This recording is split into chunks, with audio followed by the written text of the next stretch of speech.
Hello everyone, welcome to Everyday Essential series of Shantha Lakshmi IAS Academy, where we are going to discuss the essential topics from the Hindu and the Indian Express. So today, as part of this series, let us discuss the topics from 8th and 9th June of 2025, where we are going to discuss about this Mediterranean Raisina Dialogue 2025, Indravati National Park, the Drum App, the Great Indian Bustard, and the Kyrgyzstan country as part of our Map a Country a Day series. So, moving to our first topic, that is the Mediterranean Raisina Dialogue 2025. So, while we are discussing this, the External Affairs Minister S. Jaishankar is on a week-long visit to France and Belgium, where he is going to meet the counterparts of the European Commission and also the European Parliament, which is headquartered in the Brazil. Along with these discussions, the External Affairs Minister Jaishankar is also going to address the Mediterranean Raisina dialogue. So that's why we are discussing about this Mediterranean Raisina dialogue. Remember here we have Raisina dialogue also. Every year this is going to be conducted in the New Delhi Raisina Hills. This was started from the year 2016. Since then, all party delegates and all stakeholders from all the countries will come to this Raisina Hill and will discuss on the matters related to the geopolitical issues.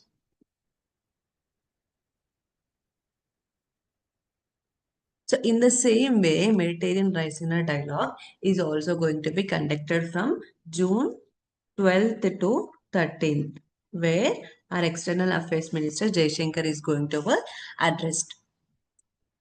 So about this Mediterranean Raisina dialogue is a brainchild of the President of the French Republic and the Prime Minister of India. And where it is going to be held? It is going to be held in the Marseille, France. It is a Marseille port, and remember this location is very important, Marseille port, because this is also a part of the IMEC, India Middle East European Economic Corridor.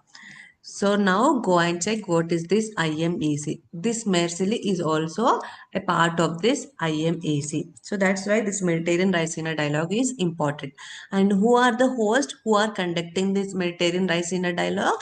One is this Observer Reach Foundation. This also conducts the General Raisina dialogue and the Minister of External Affairs of both France and India, along with one shipping company named CMA CGM. So, what is the purpose of this Mediterranean Raisina dialogue? Say, Mediterranean Sea act as a link between the Europe and the Indo-Pacific.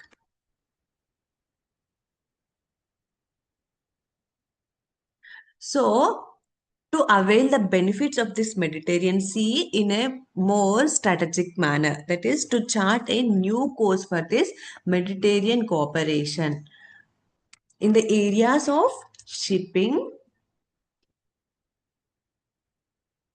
undersea cables, and the renewable energy also, along with discussing the challenges and the emerging opportunities. So, by discussing all the issues, that is shipping, undersea cables, and the renewable energy related to challenges and also the way forward, these members are going to chart a new course for this Mediterranean cooperation. So, this is about this Mediterranean Raisina dialogue. Now, for our exam, what we have to study extra? That is, we have to look about this Mediterranean Sea. So it is bordered by Europe on the north, Asia on the east, and Africa on the south, and also the Atlantic Ocean and the west through a narrow Strait of Gibraltar. And the rivers like Ebro, Rhone, Po, Nile, and Tiber flow into this Mediterranean Sea. This Mediterranean Sea also islands like Corsica, Crete, Cyprus, Chios, Euboea, Lesbos, Mallorca, Rhodes, Sicily, and Sardinia. And Sicily is the largest island of this Mediterranean Sea.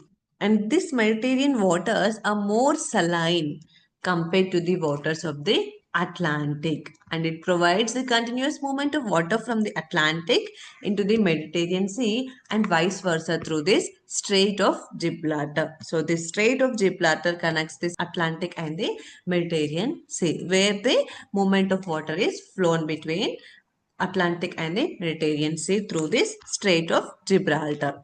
Now coming to the map of this Mediterranean Sea bordering countries, how many countries border these areas? See, we have Africa on the south, Asia on the east, and the Europe on the north. And we have five African nations. Here there is a trick to remember all these countries. For Africa, it is metal. So M stands for Morocco, E, Egypt, T, Tunisia, Algeria, and the Libya. These are five North African nations which border the Mediterranean Sea. And coming to Asia, sea list. That is Cyprus, Lebanon, Israel, along with the Palestine Gaza Strip, and Syria and the Turkey. These are the six Asian states. And coming to the Europe. For Europe, the trick is this one. Mammeji salutes commander of BSF. So here M stands for Malta, A stands for Algeria, sorry, A stands for Albania, M stands for Monaco, the third M stands for Montenegro, I stands for Italy, G stands for Greece, S stands for Slovenia, and C stands for Croatia, and B stands for Bosnia and Herzegovina, S stands for Spain, and the F for France. So this way, by using the tick metal, C list, Mammeji salutes commander of BSF, you can remember the bordering countries of this Mediterranean Sea. Here, we also have the sea here.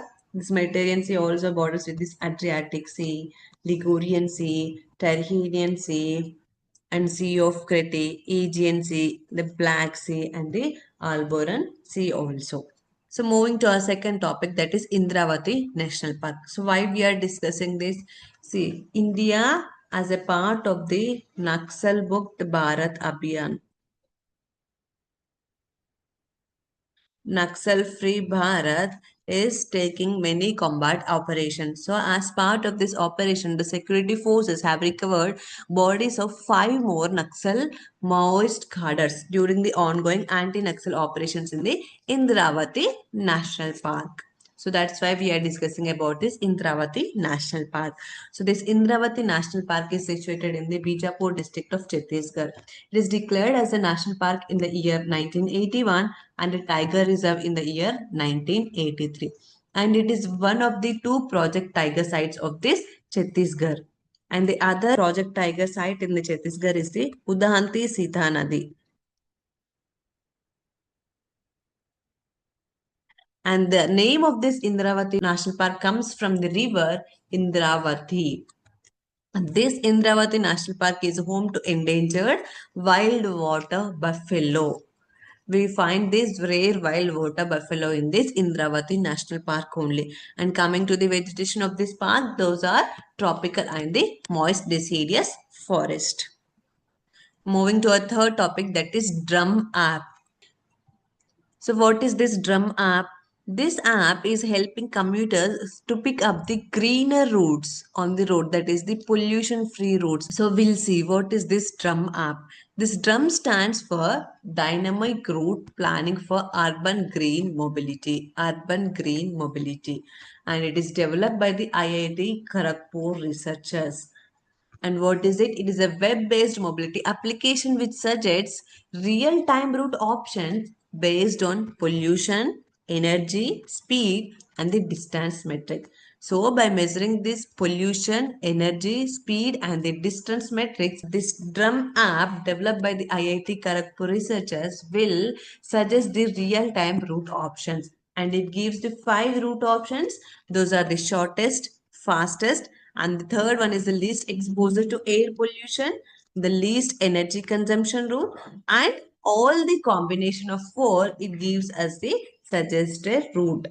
And based on which data it will give this route, it takes the data from the CPCB, Central Pollution Control Board, plus the World Air Quality Index. Taking the data from these two sources, it will measure and analyze and gives the shortest, fastest leap and the LECR and the suggested route by contributing for the urban green mobility. So you can also try this drum app and can contribute to the urban green mobility. And moving to our next topic, that is the Great Indian Bustard. So why we are discussing this? See, the Rajasthan Forest Department has named 4 chicks born in May after Operation Sindoor. So, as a respect to this Operation Sindoor and the person associated with it, the Rajasthan Forest Department has named 4 chicks of this great Indian bustard as Sindoor, Vyom, Mishri, and Sophia. The Sindoor after this Operation Sindoor, and the Vyom after the Wing Commander Vyomika Singh, and Mishri in honor of an undercover intelligence officer Vikram Mishri, and the Sophia as the Colonel Qureshi Sophia. So that's why we are discussing about this Great Indian Bustard. So Great Indian Bustard is a large bird with the horizontal legs, and it is the one of the heaviest of the flying birds. And its habitat include the grasslands and the scrublands, dry grasslands and the scrublands. And these are distributed across the third desert of Rajasthan and also the arid regions of Maharashtra and Solapur, Madhya Pradesh, Gujarat, Karnataka and Andhra Pradesh also. And its IUCN status is critically endangered, and it is protected under the Wildlife Protection Act 1972, Schedule 1. Coming to the features and the behavior of this great Indian bustard, it is an omnivorous bird and it is also the polygamous bird, and it exhibits two behaviors, that it's during its breeding period it prefers to maintain in solitary condition, and in winter it prefers and it goes in along with other birds, that is in large flocks. And one more important feature of this is that it exhibits the distraction display by females that involves flying zigzag with dangling legs. This is to protect from the predators or the invaders during the breeding season. The female great Indian bustards displays this feature, that is distraction display. It exhibits the distraction display which involves flying zigzag with dangling legs. And one more interesting fact about this great Indian bustard is that why was one of the preferred bird for the national bird. While we were discussing about which bird should be our national bird, this great Indian bustard is also one of those along with this Indian peafowl. Now coming to our next topic, that is Kyrgyzstan. So why we are discussing this Kyrgyzstan? See, Russian ally Kyrgyzstan country has quietly dismantled the Central Asia's tallest monument of Vladimir Lenin, who was the revolutionary founder of the Soviet Union. This statue is the tallest statue in the Central Asia. That is the about 23 meters and 75 feet high. It is situated in the largest capital of Kyrgyzstan, that is Osh. The government gave the reason for this dismantling is that it is going to be relocated in other place. But the real purpose we don't know. But the this Kyrgyzstan has dismantled the Vladimir Lenin statue, the tallest statue of this Central Asia. So let us see this Kyrgyzstan. This Kyrgyzstan's capital is the Bishkek, and it is a landlocked country located in the Central Asia. We have 5 Central Asian countries and it is a landlocked country. It is bordered by Kazakhstan on the north, China on the southeast, Tajikistan on its south and southwest, and the Uzbekistan on its west. This Kyrgyzstan contains the Tian Shan mountainous ranges. It has about 80% of the Tian Shan mountainous ranges, and that's why this Kyrgyzstan is called as the Switzerland of this Central Asia. And coming to the deposits and the minerals, this Kyrgyzstan has the gold and the rare earth metals. This Kyrgyzstan is a developing country and the second poorest country in the Central Asia after Tajikistan. So this Kyrgyzstan became a part of this Soviet Union following this 1917 Bolshevik Revolution. And after Soviet Union disintegration 1991 and 1992, it became independent in the year 1991. So that's all for today. Thank you.